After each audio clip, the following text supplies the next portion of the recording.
ओम अज्ञानतिमिरान्धस्य ज्ञानाञ्जनशलाकया चक्षुरुन्मिलितं येन तस्मै श्रीगुरवे नमः। श्रीचैतन्यमनोभीष्टं स्थापितं येन भूतले स्वयं रूपा कदा मह्यं ददाति स्वपदान्तिकं। वन्देऽहं श्रीगुरो श्रीयुतापदकमलं श्रीगुरु वैष्णवांश श्रीरूपं साग्रजातं सहगण रघुनाथान्वितं तं सजीवं साद्वैतं सावधूतं परिजनसहितं कृष्णचैतन्यदेवं श्री राधा कृष्ण पादान सहगणललिता श्री विशाखान्वितांश। नमो विष्णुपादाय कृष्ण पृष्ठाय भूतले श्रीमते भक्ति वेदांत स्वामी इति नामिने। नमस्ते सरस्वती देवे गौरवाणी प्रचारिणे निर्विशेष शून्यवादी पाश्चात्य देशतारिणे। जय श्री कृष्णा चैतन्य प्रभु नित्यानंद श्री अद्वैत गदाधर शिवासादि गौर भक्त वृंद। हरे कृष्णा कृष्णा कृष्णा हरे हरे हरे राम राम राम हरे हरे। हरे कृष्णा अंतर्राष्ट्रीय कृष्ण भावनामृत संघ इस्कॉन अयोध्या आप सभी का हार्दिक स्वागत करता है भगवत गीता के इस 8वें अध्याय के तीसरे सत्र में। तो आज अभी तक हम लोग जो है भगवत गीता के 8वें अध्याय में श्लोक संख्या 16 तक हमने डिस्कशन किया। और जैसा कि आप सबको मालूम है इस अध्याय में इस अध्याय की शुरुआत होती है अर्जुन के 8 प्रश्नों के साथ, और जिसके उत्तर भगवान एक एक करके दे रहे हैं। और बाकी आखिरी जो प्रश्न है 8वां जो प्रश्न है 7 प्रश्न के उत्तर भगवान ने दे चुके हैं।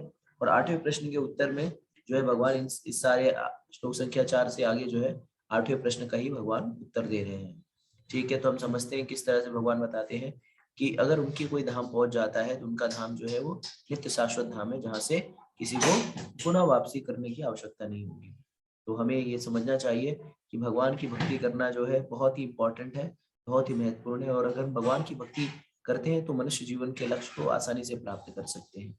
आप हमें और सभी लोगों को चाहिए कि भक्ति में अपने मन को लगाएं, भक्ति में रुचि बढ़ाएं और मनुष्य जीवन के उद्देश्य को प्राप्त करें। तो आइए हम देखते हैं कि भगवान इसमें आगे क्या समझा रहे हैं, क्या समझाने का प्रयास कर रहे हैं। हम इन सारी चीजों को कैसे अंगीकार कर सकते हैं, कैसे इसको ग्रहण कर सकते हैं, कैसे ले सकते हैं और फिर उस मार्ग पर चल सकते हैं जहाँ पे हमें कोई दुख या व्याधि या जन्म या मृत्यु के चक्र में ना फंसना पड़े। तो आगे बढ़ते हैं, मैं स्क्रीन शेयर करता हूँ आप लोगों के लिए।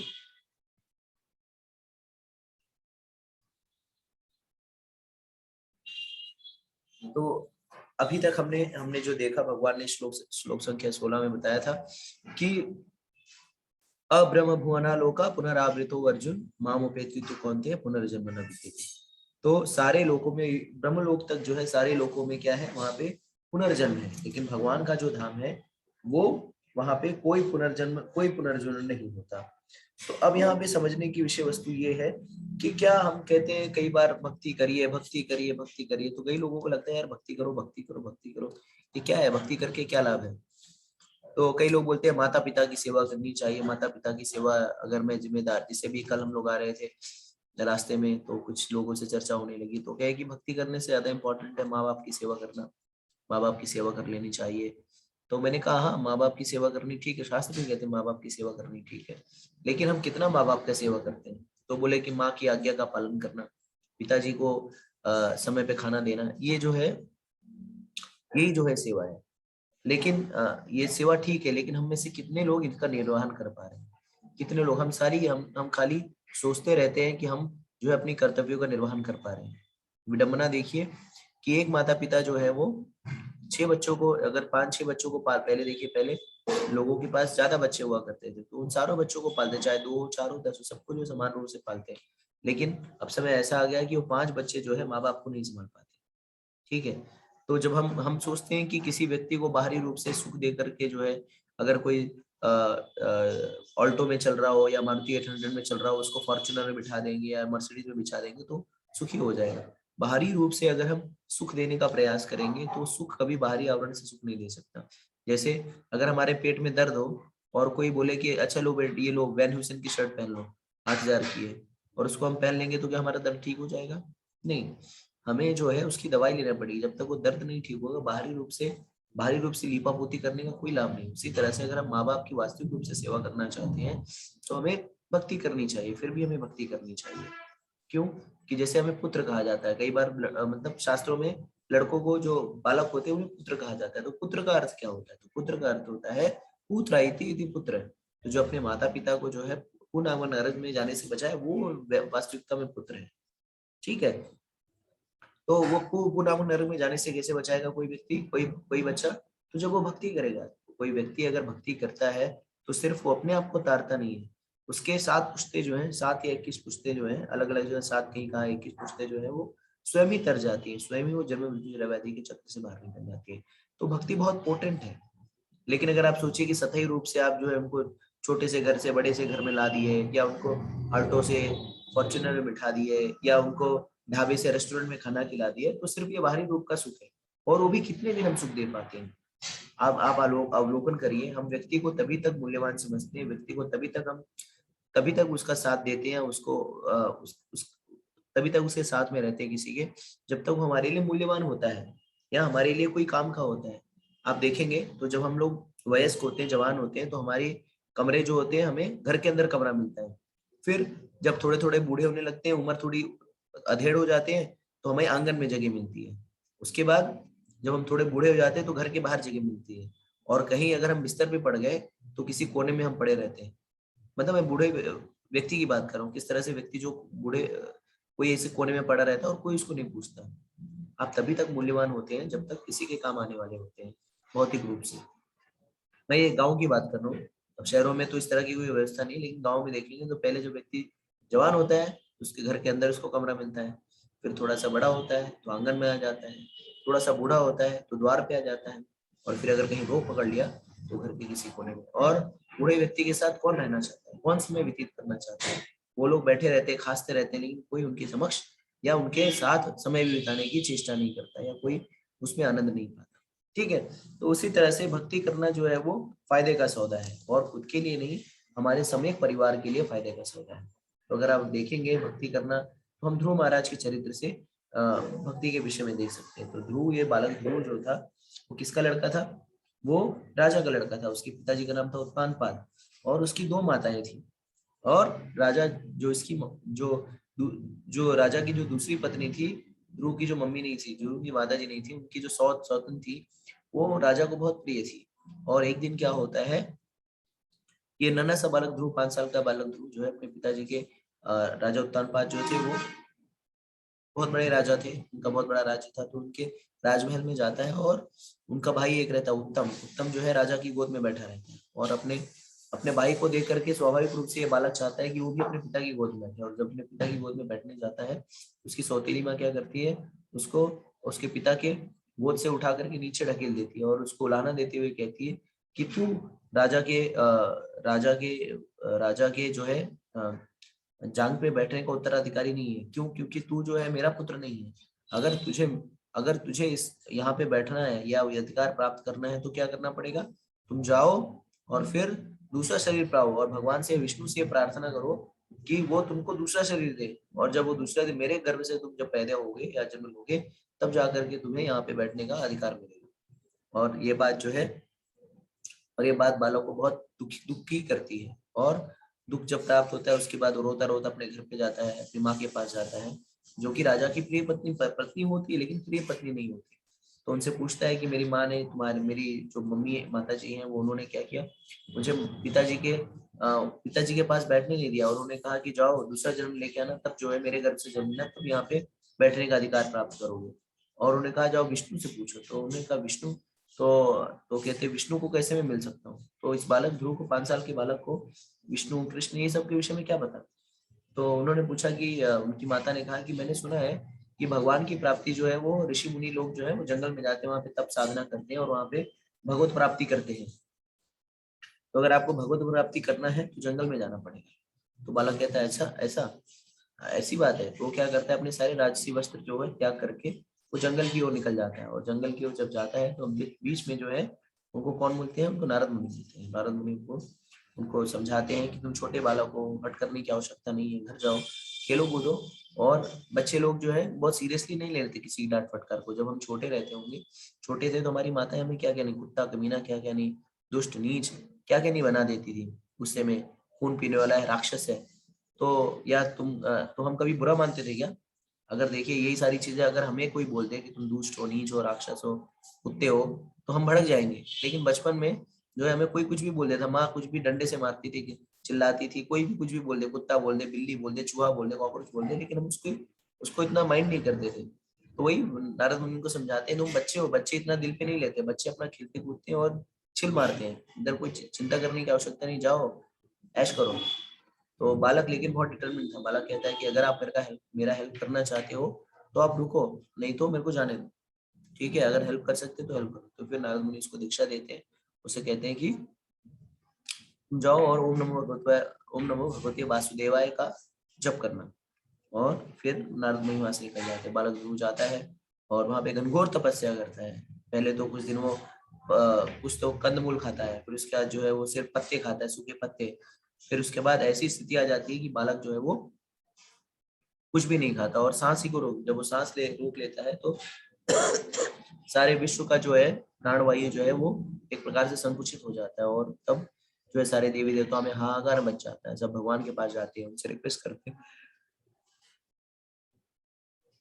ये बालक जो है इसने पूरे सृष्टि की जो है प्राणवायु को रोक रखा है, आप ही कुछ करिए। और फिर भगवान उसके समक्ष प्रकट होते हैं, 5 वर्ष के बालक के समक्ष प्रकट होते हैं।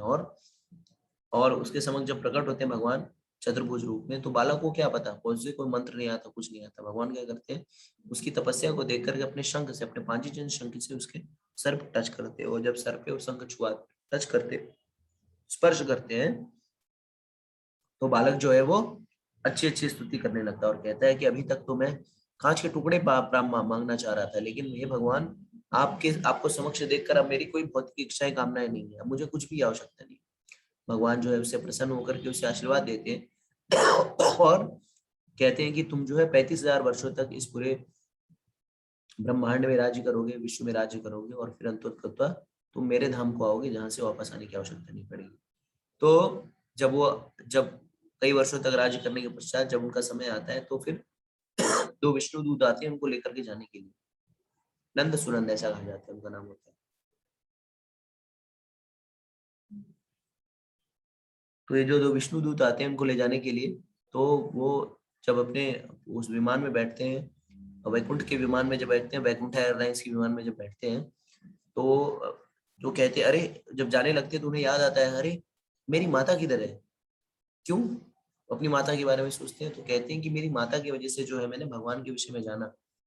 ठीक है, भगवान की भक्ति करने के विषय मेरी माँ ने मुझे बताया, तो मेरी माँ का चलना भी बहुत ही नितांत आवश्यक है। और आप लोग बताइए कि मेरी माँ की क्या स्थिति है। तो वो जो दोनों वैकुंठा एयरलाइंस के जो पायलट होते हैं वो कहते हैं कि नहीं नहीं, आप चिंता मत करो, दूसरे चार्टर्ड फ्लाइट में जो है आपकी माता भी आ रही है। तो दूसरे विमान में जो है ये जो वैकुंठा एयरलाइंस की जो विमान थी, दूसरे विमान में उनकी माता भी जो है साथ ही साथ जो उड़ रही होती है। और जब वो देखते हैं तो बहुत ही नितांत उनको हर्ष की अनुभूति होती है। तो आप सोचिए कि भक्त जो है वो खुद के लिए चिंतित नहीं होता। भक्त अगर कोई भक्ति करता है तो उसके सगे संबंधियों की भी जो है, सगे संबंधियों का भी टेक केयर किया जाता है, ऐसा शास्त्रों का अनुमत है। तो अगर आप भक्ति करते हैं, अगर किसी घर में कोई व्यक्ति जो है भक्त बन जाता है, भगवान की भक्ति करता है, तो सिर्फ वो नहीं, उसके घर के जितने भी सदस्य हैं उनका भी टेक केयर भगवान उसी तरह से करते हैं जिस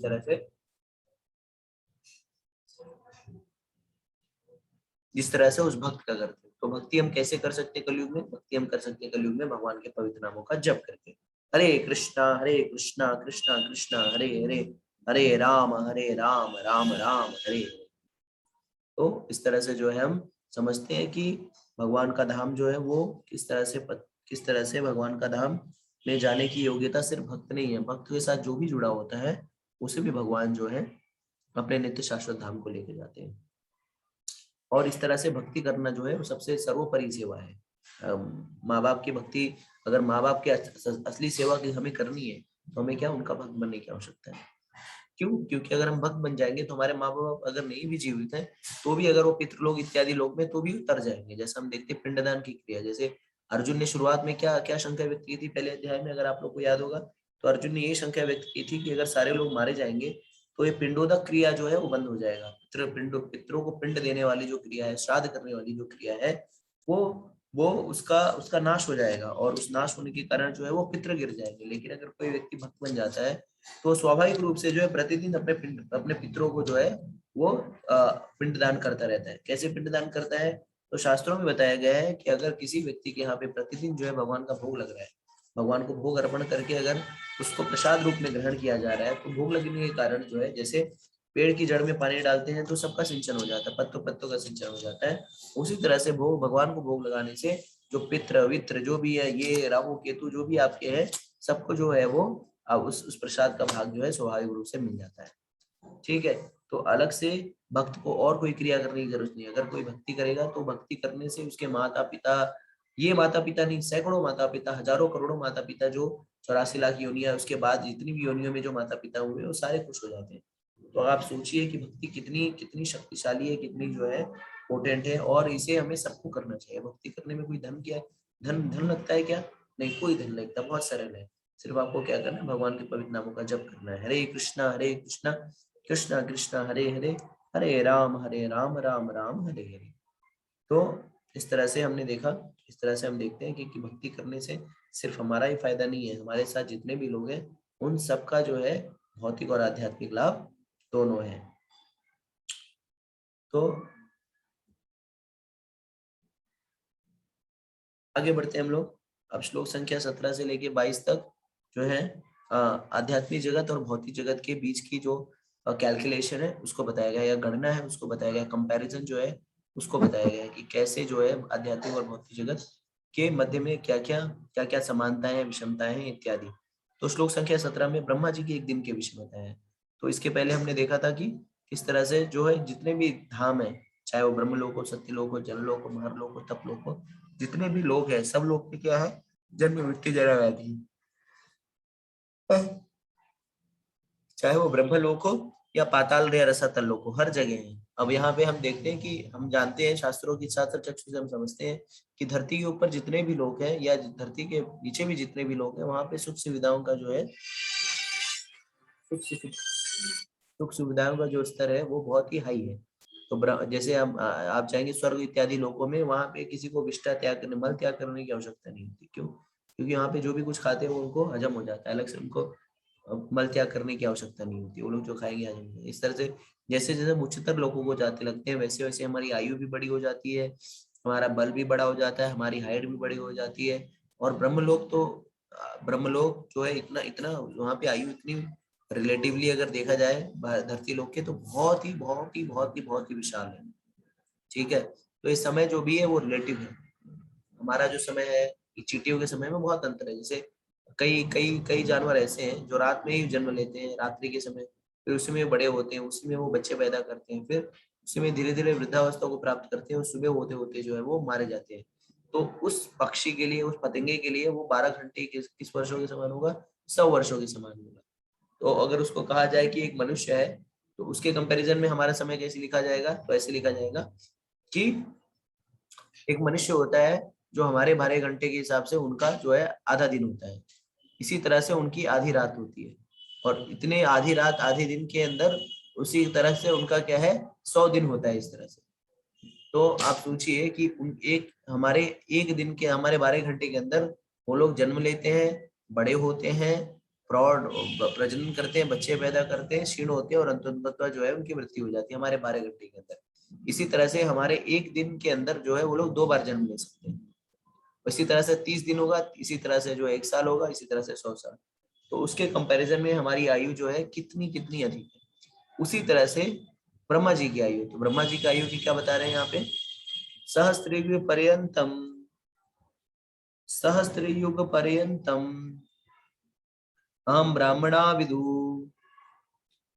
रात्रिम युग सहस्त्रंतम ते अहरात्रा विदाचना। तो कहते हैं मानवीय गणना के अनुसार 1000 युग मिलकर ब्रह्मा का एक दिन बनता है, और उतनी ही बड़ी ब्रह्मा की रात्रि भी होती है।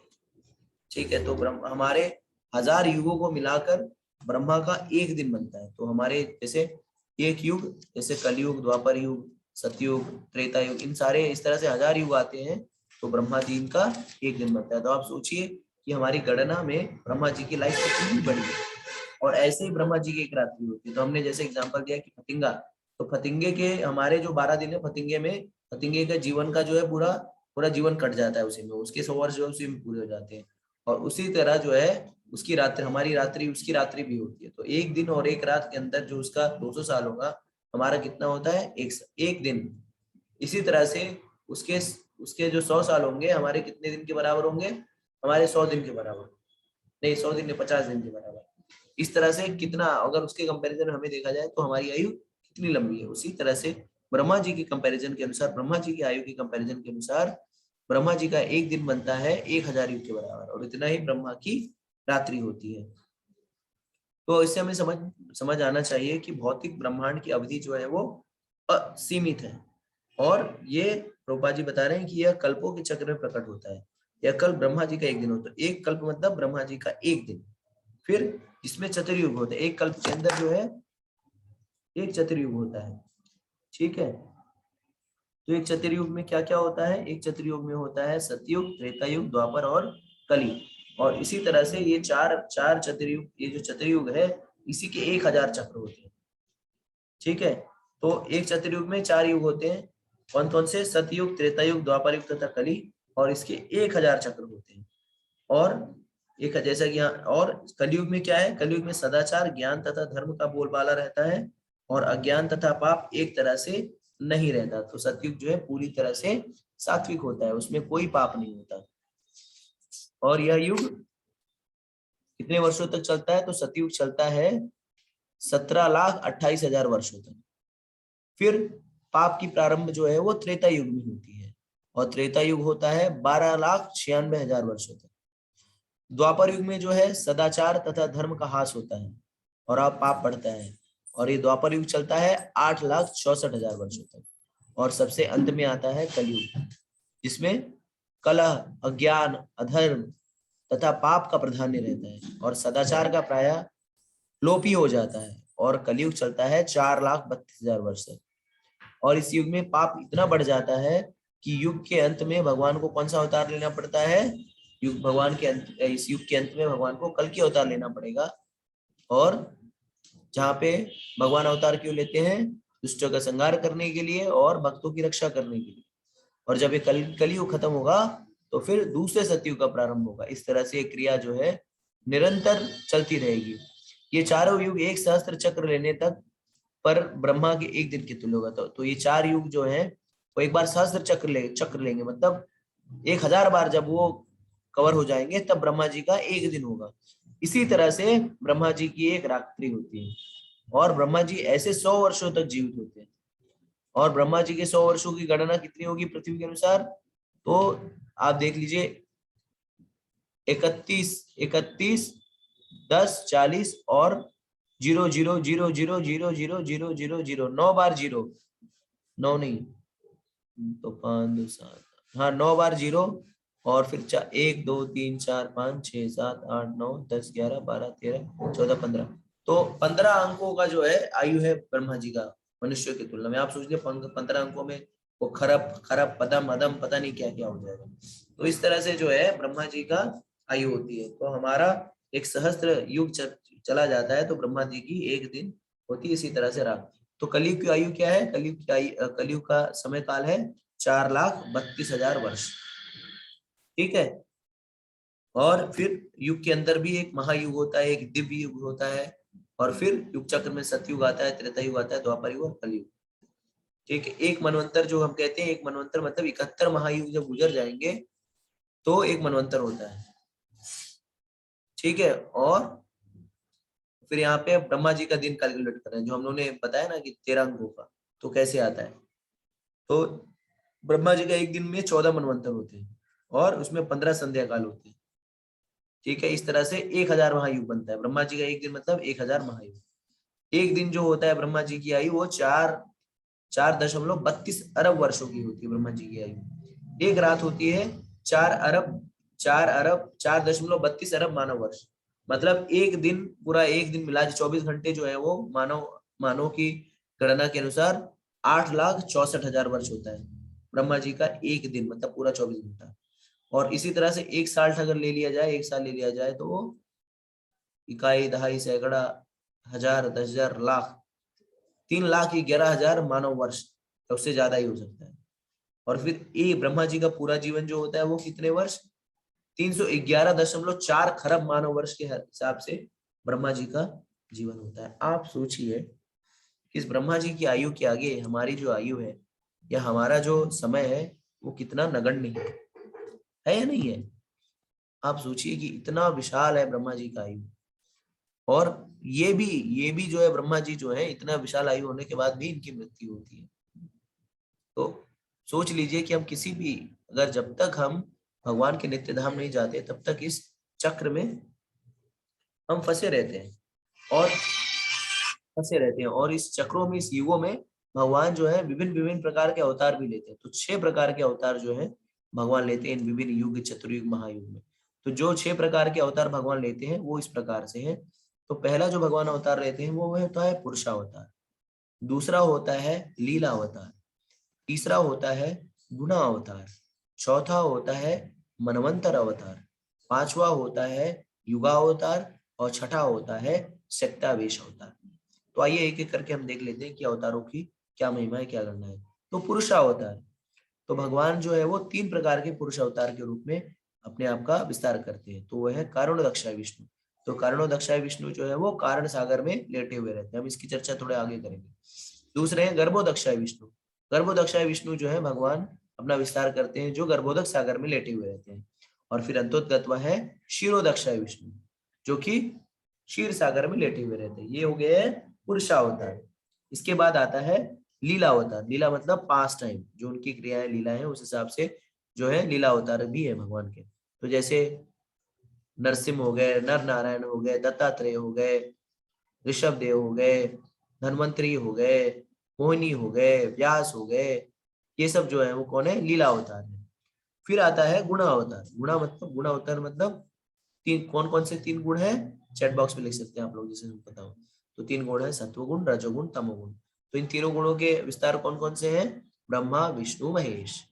ब्रह्मा जी जो है वो रजोगुण के हैं, शिव जी जो है वो तमोगुण के हैं, और सत्व गुण के लिए विष्णु जी। ठीक है, तो ये गुणा अवतार। फिर होता है मनवंतर अवतार। जैसे कि हमने देखा, तो मनवंतर अवतार 1000 चतुर्युग जो है एक एक एक मनु जो है उसका वो करते हैं, ठीक है, उसका राज्य करते हैं। तो ये मनवंतर कौन कौन से हैं, जैसे यज्ञ, विभु, सत्यसेन, हरि, वैकुंठ, सार्वभौम, बागेश्वर, भद्रभानु, ये सब जो है मनवंतर अवतार है। इसके बाद जो है आते हैं युगा अवतार। तो 4 युग जो है वो सतयुग, द्वापर युग, त्रेता युग। और इन चारों युगों में अलग अलग भगवान रूप लेकर के आते हैं। जैसे त्रेता में रामचंद्र जी, द्वापर में परम पुरुषोत्तम भगवान स्वयं आते हैं कृष्ण के रूप में, कलयुग में चैतन्य महाप्रभु। ठीक है, इसके बाद आता है छठा जो है शक्तावेश अवतार। शक्तावेश का अर्थ होता है एम्पावर्ड पर्सनालिटी। तो शक्तावेश अवतार की कोई गणना नहीं है, अनंत अनंत लोग हैं जो विभिन्न विभिन्न कार्यों के लिए आते हैं। ठीक है, जैसे चार कुमार जो है ज्ञान ज्ञान वर्धन करने के लिए, ज्ञान की शक्ति है। नारद मुनि जो है भक्ति को बढ़ाने के लिए है। ब्रह्म जो क्या नाम है, पृथु महाराज जो है वो जीवों की देखभाल करने वाले अवतार के रूप में आए थे। परशुराम जो है वो दुष्टों का संहार करने के लिए आए थे, शस्त्रियों का। और वेद व्यास जो है वो वेदों का संकलन करने के लिए आए थे। इस तरह से भगवान जो है वो अलग अलग अवतार की श्रेणियां ये है। अब हम थोड़ा आगे बढ़ते हैं इसमें। तो हम लोग ने समझ लिया कि ब्रह्मा जी की जो आयु है हमारे मनुष्य की गणना में कितनी है, चैट बॉक्स में लिख सकते हैं 311 खरब मानव वर्ष। ठीक है, तो अब हम आगे बढ़ते हैं श्लोक संख्या 18 पे। तो श्लोक संख्या 18 में भगवान कहते हैं अव्यक्तात् अव्यक्तात् व्यक्तया सर्वा प्रभावन्ति अहमागमे रात्रि आगमे प्रलयंती तत्र एवा व्यक्त संग के। ब्रह्मा के दिन के शुभारंभ में सारे जीव अव्यक्त अवस्था में व्यक्त होते हैं, और फिर जब रात्रि होती है तो पुनः अव्यक्त में विलीन हो जाते हैं। तो सारे जीव जो है वो क्या होते हैं, अव्यक्त रहते हैं, मतलब उनको वो नहीं रहता। और ब्रह्मा जी जैसे उठते हैं वैसे उनकी सृष्टि होती है। और जब ब्रह्मा जी जब सो जाते हैं तो वैसे क्या होता है, प्रलय आ जाता है, और सारे ये जो जीव हैं जो वैकुंठ, जो भगवान के धाम नहीं जा पाए, वो पुनः व्यक्त हो जाते हैं। तो ब्रह्मा जी के सोने पे एक आंशिक प्रलय आ जाता है, और एक पूर्ण प्रलय तब आता है।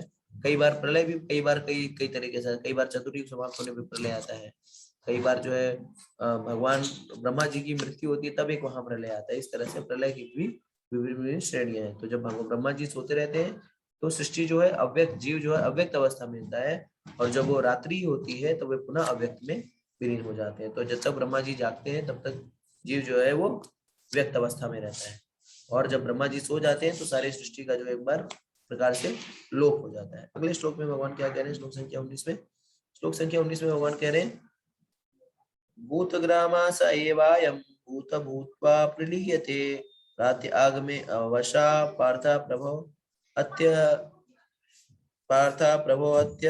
हरागमे। जब जब ब्रह्मा का दिन आता है तो सारे जीव प्रकट होते हैं, ब्रह्मा की रात्रि होते हुए असहाय वक्त विलीन हो जाते हैं। तो ये इसको ऐसे भी समझ, जैसे हमने इसके पहले देखा था, कारणोदक्षाय विष्णु, शिरोदक्षाय विष्णु और गर्भोदक्षाय विष्णु। तो ये जो कारणोदक्षाय विष्णु है वो क्या कारण सागर में लेटे हुए हैं, और वास्तविकता में यही जो कारण सागर में लेटे हुए इन्हीं इन्हीं विष्णु जो उनके पुरुष अवतार है, इन्हीं से जो है अनंत कोटि ब्रह्मांड की उत्पत्ति होती है। और जब ये श्वास लेते हैं, तो इनके रोम छिद्रों में से, जैसे अपना ये रोंगटे होते हैं, हमारे रोए में से क्या निकलता है, हमारे रोए में से पसीना निकलता है। लेकिन जो ये जो कारणोदक्षाय विष्णु है, जो कारण सागर में लेटे हुए, इनके रोम छिद्र से जो है अनंत कोटि ब्रह्मांड की उत्पत्ति होती है। और ये इनके रोम छिद्र से अनंत कोटि ब्रह्मांड उत्पन्न होता है जब ये श्वास लेते हैं, और जब श्वास अंतर करते हैं तो ये सारे अनंत कोटि ब्रह्मांड जो है वो नष्ट हो जाते हैं। तो श्वास लेने की क्रिया सृष्टि होती है, श्वास जब अंतर लेते हैं तो सृष्टि का लोप हो जाता है। तो ये जो सृष्टि है कारणोदक्षाय विष्णु से उत्पन्न होती है। उसके बाद भगवान अपना दूसरा विस्तार करते हैं गर्भोदक्षाय विष्णु के रूप में, जो जाकर के इस कारण सागर में, उसके इस जो ब्रह्मांड की उत्पत्ति हुई इसके कारण सागर में जाकर के भगवान जो है लेट जाते हैं गर्भोदक सागर में। इसके गर्भ में जाकर के, सृष्टि के गर्भ में जाकर भगवान लेट जाते हैं गर्भोदक सागर में। और गर्भोदक सागर में जब वो लेटते हैं तो उनके नाभि से एक कमल की उत्पत्ति होती है, और उस कमल के ऊपर कौन बैठा रहता है, उस कमल के ऊपर ब्रह्मा जी बैठे रहते हैं। और ये जो 14 जो हम लोग बोल रहे हैं ना, भू भू स्व, ये सब 14 जो लोक है वो भगवान के नाभि कमल में स्थित होते हैं। और उसके बाद भगवान अपना एक और विस्तार करते हैं, इसको बोलते हैं क्षीरोदक्षाय विष्णु, जो कि क्षीर सागर में लेटे। और ये क्षीरोदक्षाय विष्णु जो है इस 14 भुवन में जाते हैं, 14 लोक में जाते हैं, और चराचर जितने भी प्राणी है सबके कण कण में व्याप्त हो जाते हैं। हम कहते नहीं परमात्मा जो है कण कण के में व्याप्त है। तो भगवान के विस्तार के, भगवान अपना विस्तार करते हैं, और इस जगत के सारे चराचर जीवों के साथ कण कण में जो है वो व्याप्त हो जाते हैं। तो हमें समझना चाहिए कि जब भगवान श्वास लेते हैं तो क्या होता है, सृष्टि की संरचना होती है, और जब भगवान श्वास अंदर करते हैं तो सारी सृष्टि का लोप हो जाता है। उसी तरह से ब्रह्मा जी जब जागृत अवस्था में होते हैं तो सारे जीव प्रकट होते हैं, और ब्रह्मा जी जब सो जाते हैं तो वे सारे सारे जीव जो है आत्मवत में असहायवत विलीन हो जाते हैं ब्रह्मा जी की सृष्टि में। मतलब वो सिर्फ महातत्व प्रधान इत्यादि में जाकर के विलीन हो जाते हैं। ठीक है, तो हमें समझना चाहिए कि हमें हमें समझना चाहिए कि ब्रह्मा जी का भी जो जीवन है वो परमानेंट नहीं है। तो यहाँ पे भगवान क्या इंडिकेशन कर रहे हैं, यहाँ पे यही इंडिकेशन कर रहे हैं कि हमें ब्रह्मलोक में भी जाना, कि अगर अपॉर्चुनिटी मिले तो हमें वहां नहीं जाना चाहिए। क्यों? क्योंकि ब्रह्मलोक में भले ही आयु बहुत ज्यादा है, लेकिन वहां पे भी जन्म मृत्यु जरा व्याधि, वहां पे भी मृत्यु है। तो हमें चाहिए कि हमें ऐसे धाम को जाने का प्रयास करना है, ऐसी जगह जाने का प्रयास करना चाहिए जहाँ पे सारे दुखों का निवारण हो जाए, जहाँ पे सारे दुख जो है उसका क्षय हो जाए। जैसे आप कोई व्यक्ति को अगर हम उसमें भर्ती करा दें, क्या नाम है, अस्पताल में भर्ती करा दें, और उसको बोले कि ये जो अस्पताल है ये वीआईपी अस्पताल है, और इसमें जो है आपको वीआईपी कमरा दिया जाएगा, यहाँ पे 2-4 सुंदर सुंदर नर्सें होंगी जो आपको सहयोग करेंगी, आपको हेल्प करेंगी।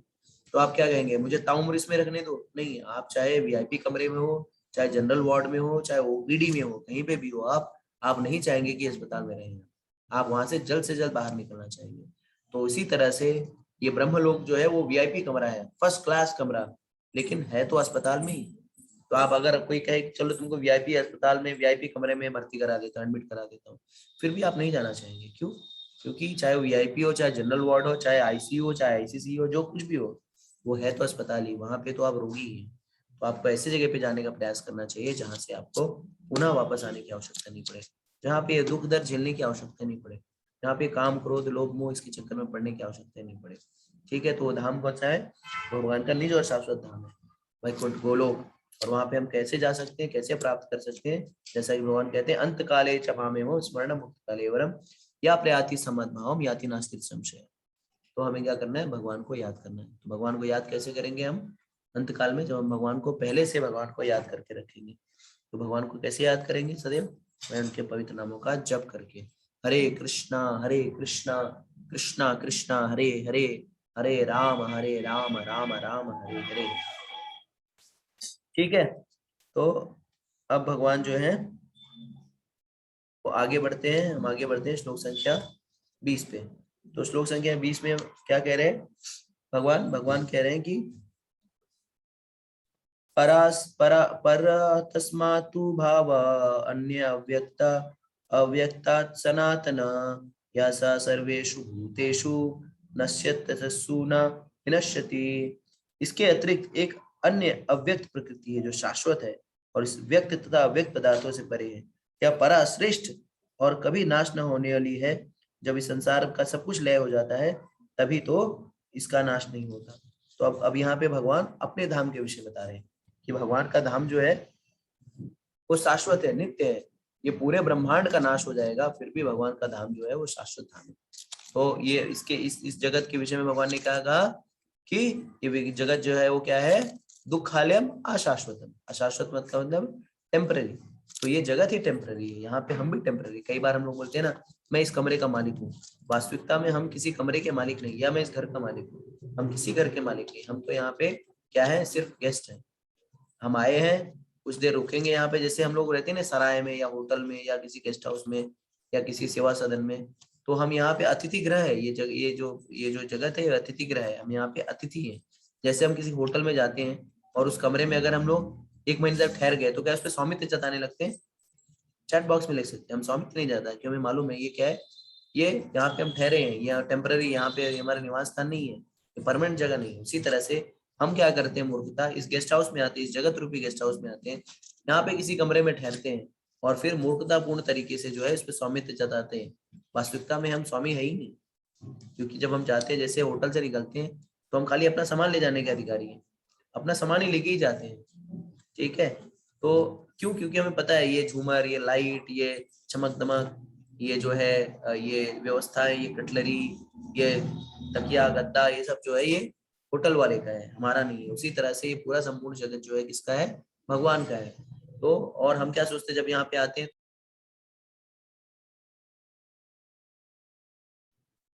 तो हम कई बार जो है सोचने लगते हैं कि हम इस होटल में रहने की वजह से हम इसके मालिक हो गए, लेकिन वास्तविकता में हम मालिक नहीं होते। हम जानते हैं कि ये होटल का मालिक या इस सामान का, साजो सामान का मालिक जो है होटल वाला है। उसी तरह से इस जगत भी जो है, इस जगत में भी हम सराय में ही रह रहे हैं। और हमें क्या प्रयास करना चाहिए, किस तरह से, जब हम जाएंगे तो हमें मालूम है कि हम इसके ओनर नहीं है, हम यहाँ पे क्या है, सर्वेंट है, यहाँ पे हम गेस्ट हैं। तो इस जगत में भी हम गेस्ट की तरह रहना चाहिए। जैसे होटल में रहते हो तो हम ज्यादा केयर नहीं करते ना, होटल का ये चूक रहा है या ये वहां पे सीलिंग निकल गई है या थोड़ा सा कुछ हो गया तो हम चिंता नहीं करते, कटलरी टूट गई है। उसी तरह से इस जगत में भी हमें चिंता करने की आवश्यकता नहीं। क्यों, क्योंकि हम किसी चीज के मालिक नहीं। तो हमें प्रयास करना चाहिए कि इस टेम्पररी जगत से निकल करके हम अपने परमानेंट जगत में जाए। जैसे हम लोग किराए पे रहते हैं तो हमारा प्रयास क्या रहता है, हमारा प्रयास ये रहता है कि किस तरह से हम परमानेंट, हमारा जो परमानेंट घर हो, परमानेंट जो हमारी संपत्ति हो, उस प्रॉपर्टी पे जाए। हम कभी भी किराए के घर पे नहीं रहना चाहते। उसी तरह से ये भौतिक जगत है, किराए का जगत है, किराए का घर है। तो हमें क्या प्रयास करना चाहिए, हमें परमानेंट घर पे जाना चाहिए। परमानेंट घर कौन सा है, वह है भगवान का धाम, नित्य शाश्वत धाम। वो कैसे प्राप्त होगा, भगवान की भक्ति करके। हरे कृष्णा कृष्णा कृष्णा हरे हरे, हरे राम राम राम हरे हरे। इसके बाद श्लोक संख्या 21 में भगवान अब और बता रहे हैं कि शाश्वत जगत कृष्ण का धाम, जिसके बारे में हमने चर्चा की। भगवान कह रहे हैं अव्यक्ता अक्षरा इति उक्ता तम आहु परमं गतिम यम प्राप्य ना निवर्तन्ते तद्धामं परमं मम। भगवान कह रहे हैं जिस वेदांती अप्रकट तथा अविनाशी बताते हैं, जिसे वेदांती अप्रकट तथा अविनाशी बताते हैं, जो परम गंतव्य है, जिसे प्राप्त कर लेने पर कोई वापस नहीं आता, वो मेरा परम धाम है। तो भगवान का जो धाम है वो क्या है, वन वे टिकट है, एक बार जो गया वहां पे वो वापस नहीं आएगा। और भगवान का धाम कैसा है, इसकी गणना, इसकी विवेचना कहाँ की गई है, इसकी विवेचना ब्रह्म संहिता में की गई है। ब्रह्म संहिता में भगवान कहते हैं, ब्रह्मा जी कहते हैं, चिंता मणि प्रखर सद मुसुकल्प वृक्ष रक्षावृतेषु सुरभिरभिपालयन्तं लक्ष्मी सहस्र सत्संभ्रम से विमानम गोविंदमादि पुरुषम तमहम भजामि। तो भगवान कहते हैं, ब्रह्मा जी कहते हैं, ब्रह्मा जी का जो धाम है वो चिंतामणि धाम है, जहाँ पे सारी इच्छाएं पूरी होती हैं। और भगवान का धाम क्या कहलाता है? भगवान का धाम गोलोक वृंदावन कहलाता है, जो कि किससे बना है? पारस मणि से बना है। और वहां जैसे हमारा घर किससे बनता है? ईंटे किससे, गारे से, सीमेंट से बनता है। भगवान का जो धाम है वहां पे सारे घर जो है वो पारस मणि से निर्मित है। और वहां पे जो वृक्ष है वो कैसे हैं? वो वृक्ष है कल्पतरु वृक्ष है, जो कोई भी इच्छा पूरी करने पे जो खाद्य पदार्थ प्रकट कर देते हैं। तो जैसे हमारा जो आम का पेड़ खाली आम ही देता है, या इमली का पेड़ इमली देता है, लेकिन वहां भगवान के धाम में जो कल्पतरु वृक्ष है वो समोसे भी दे सकता है, कि समोसा खाना है मुझे, समोसे प्रकट हो जाएंगे। या चाउमीन खाना है, चाउमीन प्रकट। या मोमोज खाने हैं, मोमोज प्रकट। गोलगप्पे खाने हैं, गोलगप्पे प्रकट। या पिज्जा खाना है, पिज्जा प्रकट। बर्गर खाना है, बर्गर प्रकट। तो इस तरह से जो है वो कल्पतरु वृक्ष है। और वहां की गायें जो है वो कैसी है? वो सुरभि गाय हैं। ठीक है, जैसे हमारे यहाँ पे जो गाय होती हैं, आजकल तो लोगों को गाय के बारे में पता नहीं है, जो शहरों में होते हैं उन बच्चों को पता ही नहीं होता कि दूध जो है गाय देती है। उनको पूछे दूध कौन देता है बेटा, तो बोलेंगे दूध वाला दूध देता है। वास्तविकता में दूध वाला दूध नहीं देता, गाय दूध देती है, लेकिन उनको मालूम नहीं है। लेकिन भगवान के धाम में कैसी गाय हैं? वो सुरभि गाय हैं। उनको कभी भी, जो गाय हैं वो जब कुछ महीने होते हैं जिसमें वो दूध नहीं देती, जब वो गर्भवती होती है उस समय वो दूध नहीं देती, लेकिन यहाँ पे जो गाय है वो साल के सब दिन जो है दूध देती है। और ऐसा नहीं कि बस सुबह दूध दूह लिया तो शाम को दूध दूना नहीं, चाहे जब अब उसको दूध दूध जो है दूह लीजिए। और गायों का दूध जो है वो फ्लेवर्ड रहता है, वनीला फ्लेवर, स्ट्रॉबेरी फ्लेवर, जो है butterscotch flavour, chocolate flavour, ये फ्लेवर वो फ्लेवर, जो भी फ्लेवर बोलिए, ये दूध, ये गाय जो है वो उस तरह का दूध दे देते हैं। आपको जो भी अच्छा लगे उस तरह का ये दूध जो है गाय देती है। और इस धाम में, भगवान का जो परम धाम है, वहां पे कितनी कौन सेवा करता है? वहां पे रामू काका, या उषा, निशा, हिमा, और ये लोग जो है भगवान की सेवा नहीं करते। वहां पे भगवान की सेवा करती है लाखों लक्ष्मियां, सहस्त्र लक्ष्मियां। हम सारे लोग जो है वो लक्ष्मी के पीछे भागते हैं, लक्ष्मी चाहिए, पैसा चाहिए, पैसा चाहिए, लक्ष्मियां। लेकिन वो किसकी दासी है? भगवान की दासी है। तो आप सोचिए, लाखों लक्ष्मियां जो है भगवान की सेवा करती है। तो इसी के लिए कहा जाता है कि हमें लक्ष्मी के पीछे अलग से भागने की आवश्यकता नहीं है। अगर हमने कृष्ण को पकड़ लिया तो लक्ष्मी जो है वो अपने आप जो है उनके साथ में आती है। और भगवान वहां पे क्या करते हैं? वहां पे बहुत टेंशन में रहते हैं, इतना सारा सृष्टि चलाना है, कैसे होगा? अरे भारत, इंडिया में जो है बहुत सूखा आ गया, उधर पानी की सप्लाई करवानी है, ए इंद्र जाओ पानी भर के आओ उधर। या ऑस्ट्रेलिया में जो है ये आग लग गई है, अच्छा चलो उधर थोड़ा सा फायर फाइटिंग कर लो। या उधर ठंडी नहीं आई है, जाओ उधर ठंडी भेज दो। इस तरह से उनको टेंशन में रहते नहीं, वो क्या करते हैं? वो चिल मारते रहते हैं। और क्या करते हैं वहां पे? वेणु बजाते हैं, वेणुम कणंत रविंदलायताक्षम। वेणु बजाते रहते हैं। उनका स्वरूप क्या है? उनकी आंख जो है वो कमल के समान है। उनका शरीर का वर्ण क्या है? मेघ वर्ण है। भगवान जो है मेघ श्याम है। उनका वस्त्र कौन सा धारण करते हैं? वो पीत वस्त्र धारण करते हैं। उन्हें गले में कौन सी माला है? वैजंती माला है। बालों में क्या लगा रखा है? बालों में मोरपंख लगा रखा है। ठीक है, तो ये सब जो है ये संकेत मात्र है। ब्रह्म संहिता में इसका जो है संकेत दिया है कि किस तरह से भगवान का धाम जो है वो कितना कितना कितना मतलब कितना वाइब्रेंट है, और वहां पे किसी प्रकार की कोई कमी नहीं है। ठीक है, तो हमें यहाँ पे रहना है जहाँ पे ठंडी लग रही है, बहुत अथाह ठंडी बठा गर्मी। और वहां पे ऐसा है कि वो लोग में ऐसा है कि अपनी इच्छा से सर्दी गर्मी आती है। जैसे हम लोग ने बोला ना कि सर्दी आ जाएगी, सर्दी लगने लगेगी आपको, गर्मी तो गर्मी लगने लगी जाएगी। जैसे एक सीरियल आता था रोबो बॉय, कार्टून सीरियल आता है, तो उसमें उसको जो भी करना रहता है ना, तो वो उसको सूट को ऑन कर लेता है। जैसे उसको बारह बारी करना रहेगा तो वो बोलेगा रोबो बॉय सूट ऑन, तो रोबो बॉय सूट ऑन हो जाएगा। या वो बोलेगा प्लेइंग सूट ऑन, तो खेलने वाला जो कपड़े में आ जाएगा। उसी तरह से जो भगवान का नित्य धाम है, वहां पे हमारी जो भी इच्छा है उसके अनुरूप जो है मौसम बदलेंगे, कार्य होगा। तो आपको ऐसी जगह पे रहना है, यहाँ पे रहना है जहाँ पे मच्छर काट रहे हैं, मोर्टी लगा रहे हैं फिर भी मच्छर काट रहे हैं। ठीक है, डेंगू फैल जा रहा है, कोरोना फैल जा रहा है, क्या क्या नहीं हो रहा है। तो हमें जो है नित्यधाम जाने का प्रयास करना चाहिए। अभी नित्यधाम कैसे प्राप्त होगा, भगवान यहाँ पे बता रहे हैं श्लोक संख्या 22 में। कह रहे हैं पुरुषम स परा पार्थ भक्त्या लभ्यतु अनन्या यस्य स्थानी यस्य अंतस्थानी भूतानि येन सर्वम इदम ततम। तो भगवान कह रहे हैं कि भगवान जो सबसे महान है, अनन्य भक्ति द्वारा ही प्राप्त किए जा सकते हैं। यद्यपि वे अपने धाम में विराजमान रहते हैं तो भी वो सर्वव्यापी, उनमें सब कुछ स्थित है। तो भगवान क्या है? सबसे महान है, महानतम से भी महान भगवान है। और भगवान को कैसे प्राप्त कर सकते हैं? अनन्य भक्ति द्वारा। ये गोली की तरह भक्ति नहीं, सुबह कर लिया, शाम को कर लिया, रात में, अनन्य भाव से। अनन्यास चिंतयन्तो माम ये जना पर्युपास्ते तेषां नित्ययुक्तानां योगक्षेमः। जो अनन्य भाव से भगवान का भक्ति करता है। और भक्ति कैसे कर सकते हैं? तो भक्ति करने के तरीके हैं, भक्ति करने के 3 तरीके हैं कलियुग में, सरल तरीके। वो है श्रवणम, कीर्तनम और विष्णु स्मरणम। हमें क्या करना है? भगवान के विषय में सुनना है, कृष्ण के विषय में सुनना है। हमें क्या करना है? भगवान के विषय में कीर्तन करना है, जप करना है। किसके नाम का? हरे कृष्णा कृष्णा कृष्णा हरे हरे, हरे राम राम राम हरे हरे। और भगवान का स्मरण करना है। और ये तभी पॉसिबल होगा, तभी होगा अनन्य अनन्य भक्ति, अनन्य कीर्तन तभी पॉसिबल होगा जब हम भक्ति के ABCD का पालन करेंगे। तो ABCD का अर्थ है A फॉर एसोसिएशन। तो हमें किसका संग लेना है? भगवान के शुद्ध भक्तों का। जैसे आपको बिजनेस में आगे बढ़ना होता है तो आप बिजनेसमैन का संग लेते हैं, उसी तरह से भक्ति में आगे बढ़ने के लिए आपको क्या करना पड़ेगा? भगवान के भक्तों का संग लेना पड़ेगा। भगवान के भक्त आपको किस विषय में चर्चा करेंगे? कृष्ण के विषय में। भक्ति में कैसे आगे बढ़ना है इसके विषय में चर्चा करेंगे। B से बुक्स। कौन सी बुक्स पढ़नी है? तो भौतिक बुक नहीं पढ़नी है आपको, भक्ति कृष्ण से संबंधित भागवतम, भगवद गीता इत्यादि का अध्ययन करना है। क्योंकि इनका अध्ययन जो है वो भगवान के अध्ययन करने के, भगवान के विषय में जानने के बराबर है। क्यों? क्योंकि भगवद गीता ये क्या है? भगवान की वाणी है।